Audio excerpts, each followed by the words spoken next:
Tonight, political chaos threatens in Pakistan as the results don't go the military's way and jailed Imran Khan's candidates surge into the lead.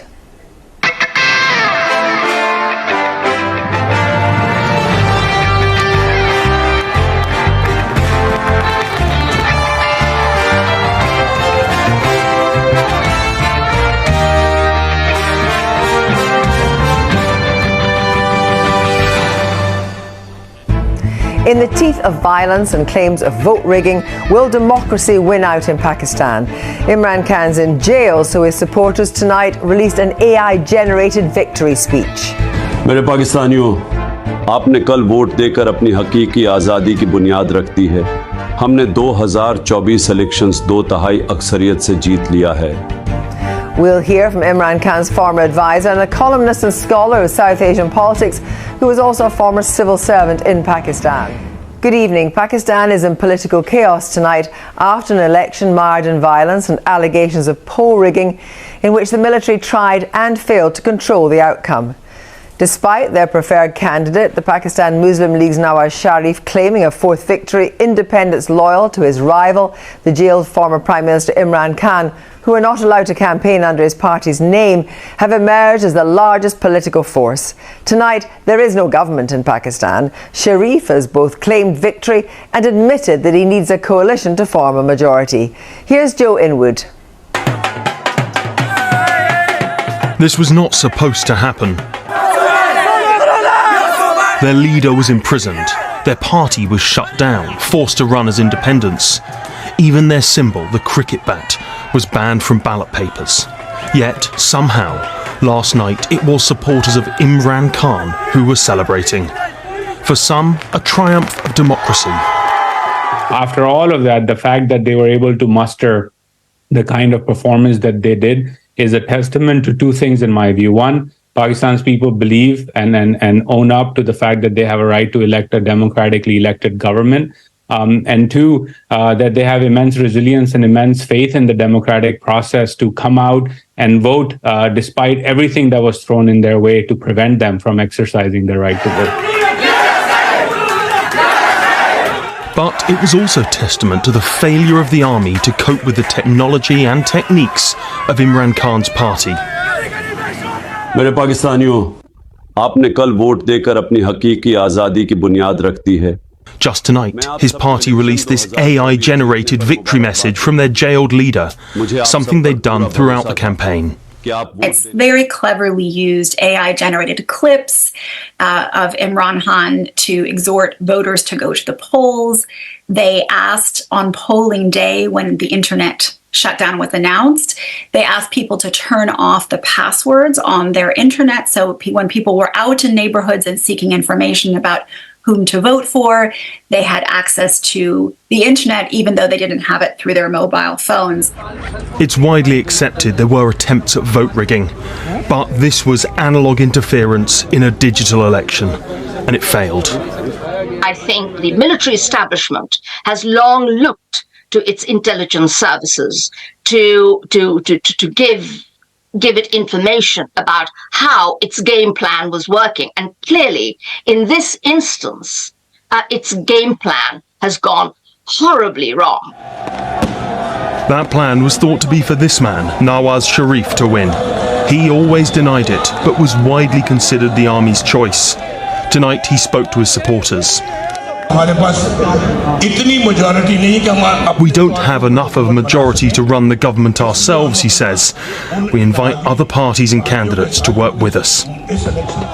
Pakistan has ended up with a fragmented parliament, with the largest bloc made up of supporters of Imran Khan, but all sitting as independents. I think it's potentially a very serious situation, because what you've got essentially is a situation in which the most popular party, the PTI, in spite of all the measures to prevent it winning, has, if not actually won, it's sort of performed extraordinarily well.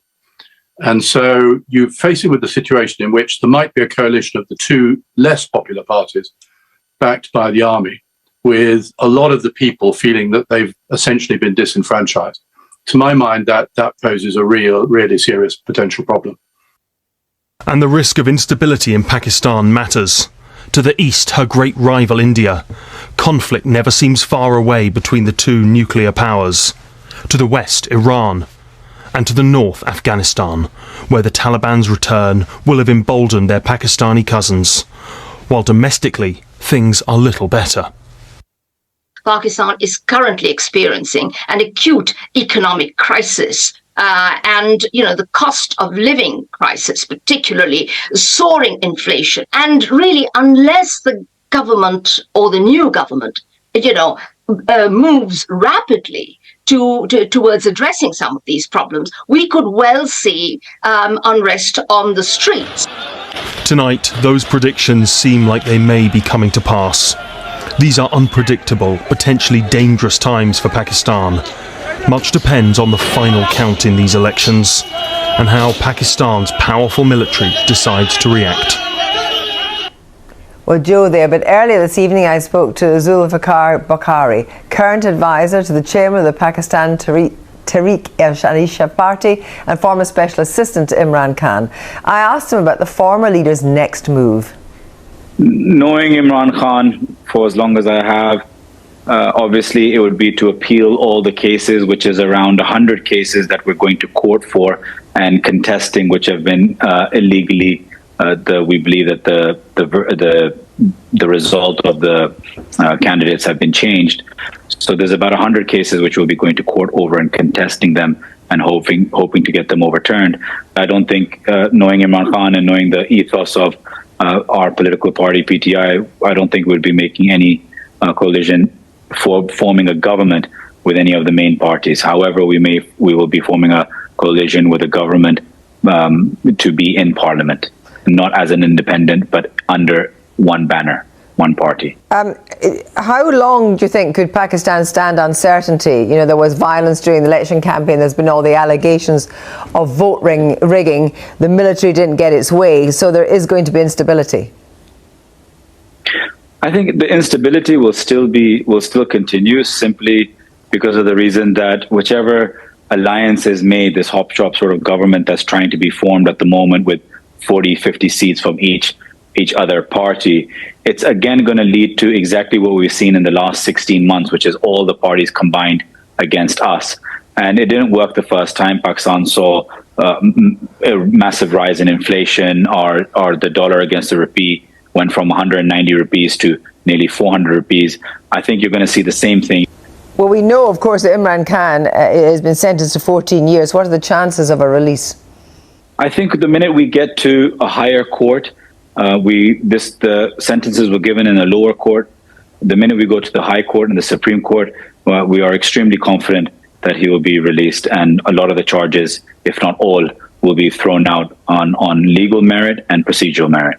Will he call, do you think, for peace in the country just now?